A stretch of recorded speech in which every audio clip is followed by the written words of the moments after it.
Hello viewers, welcome to my channel. Suppose you have write a code in VS Studio and you run the code but it shows error compiling. So here you can see that I have missed a semicolon in this line here.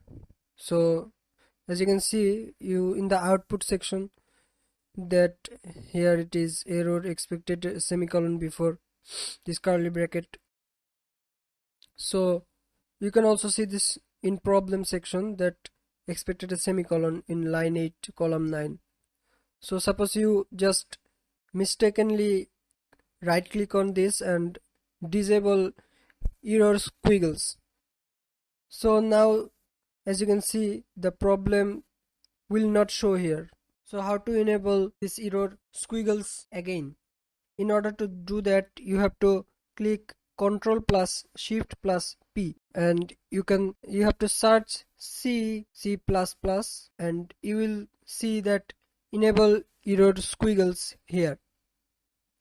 So if you click on it, then you can see the error here again like this before.